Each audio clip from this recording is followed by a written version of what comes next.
มึงเออสมในฮอดอ้าวสวัสดีทุกคนครับไก่หนาในกระเชียร์มาแม่งอนเอากะตีแห้งเดี๋ยวละแล้วกี่ห้อมเราดีกระเตียก็เก่านะเอาไว้กระเตียนะก๋วยเตี๋ยวแห้งนะครับมาครับทำเองครับแฟนทำให้กินเนี่ยอุ้ยอร่อยมากชิมไปแล้วครับน้ำซอสเขาแบบเข้มข้นมากเลยปะเมย์แล้วกี่ห้อมปะเมย์ได้เด็กกันเลยเข้มข้นมาก่อนนะเนี่ยก่อนแคบหมูนะหมูกระจกเด็กกสินะมาหมูกระจกครับ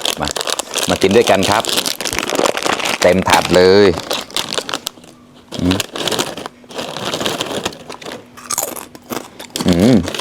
อร่อยวางข้างล่างก่อนไก่นึกแล้วกูเชียร์ที่พันเดอร์ไหลได้แชร์มาต้าตาติกละตาหนุ่มนะฟังเยอะคอโลนแอร์แล้วนะโหดีมากครับมาคำโตมอกโตเราได้เยอะ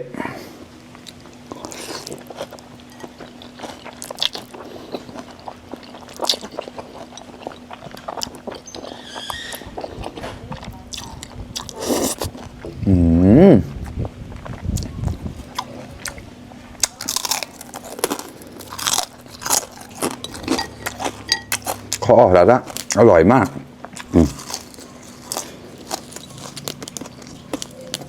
โหระพาในที่สวนนะครับมา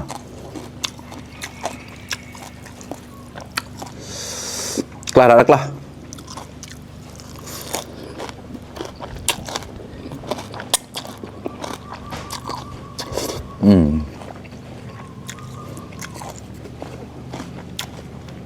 กลุ่มกล่อมมากครับน้ำซอสเขาเข้มข้นมากครับ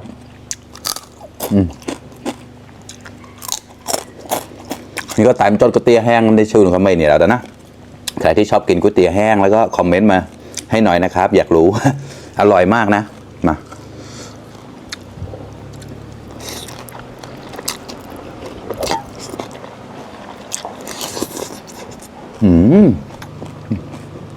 โอเค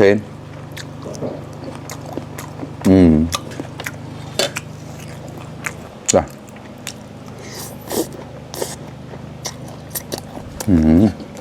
อร่อย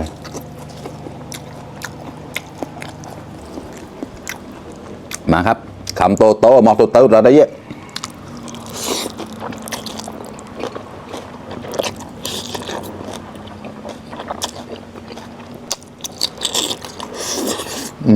ข้อแล้วละวันนี้กินก๋วยเตี๋ยวแห้งมา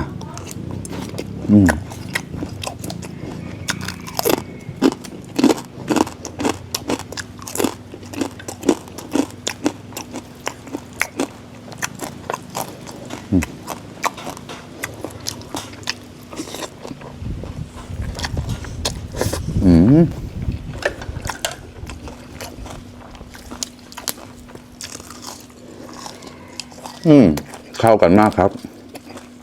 แปลกมาแล้วละเชือกโหระพา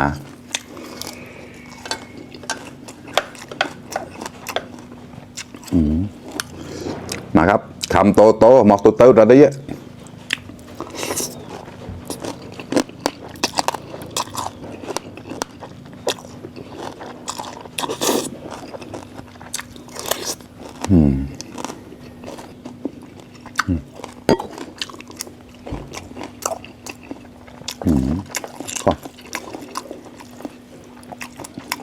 เนี่ยภาคเรียบร้อยให้เต้าแล้วนะร้านเสียแกล้งงานวัดให้ได้จารณาตีนี่ได้แล้วแบบโจปัวโจนะเนี่ยโกลนกิเกตหมดแถบปั๊มไตจอดแล้วมาครับ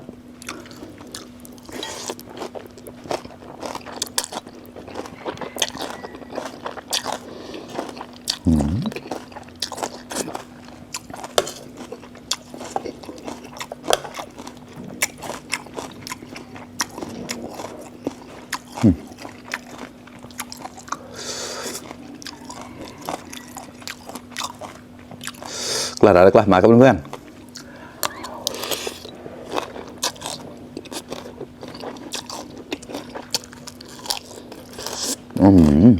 นี่น่าก็ดื้อชีดับเลยเนี่ยเด็กเล็ดนะแต่ไม่ได้เข้มข้นจ้ะลวกตาปวดตาจะเชี่ยกาวแล้วนะกับเส้นที่ได้ปลานั่นกันนะลวกแล้วคือต้องกินเลยนะครับ ไม่งั้นมันจะติดกันเป็นก้อนๆนะครับ อันนี้โอเคอยู่ครับมา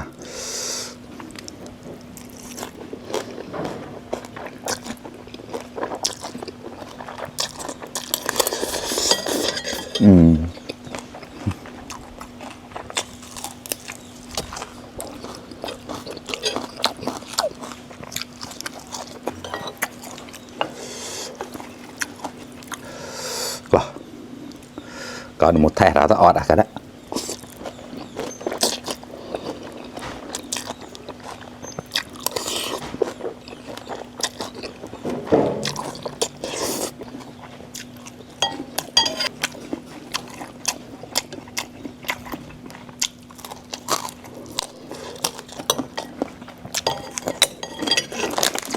chưa hết ạ bỏ kho lâu nào đó tới có một thẻ lấy nào đó thì xiêm băng nên đi điệp táo lên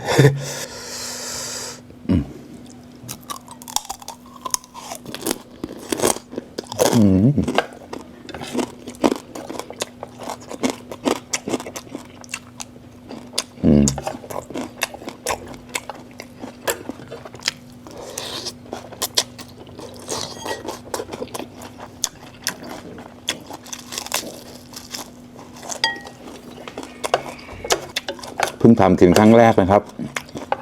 อร่อยเลยโลนร้อนแกล้อได้อย่างไรรับลิบลมเล็มเลยเชื่อข้อกะแต่ปอมเปะ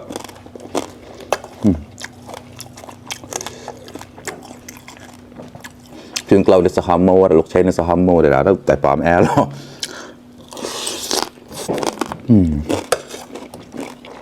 วันน่าจะช่วยมาล่นหมู่บ้านจับละจืดมีเพียเปล่าอารมณ์กับเราเชื่อมนะอารมณ์มาใหม่แล้วต่อมองนะจะมองไปนักวานไงนะทำไมเขาเนี่ยบอกว่าอารมณ์อาเบนะแต่โกลนโกกตีแต่พันโกลนนะ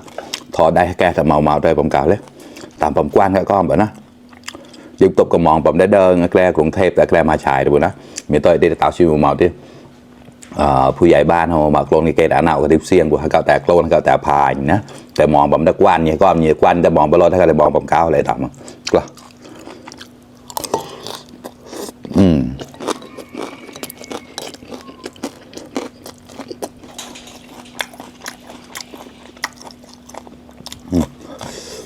ก็แคบหมูมาครับเพื่อนๆกล้าแล้วกล้า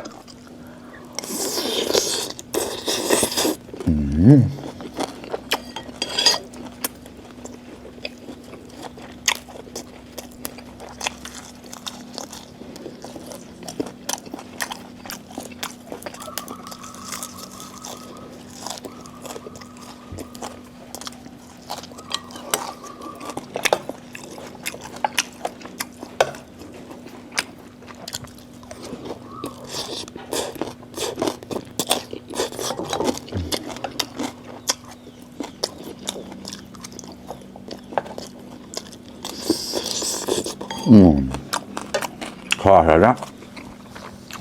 อร่อยมากหมดทัดเลยแต่หมดทัดอะไรเยอะ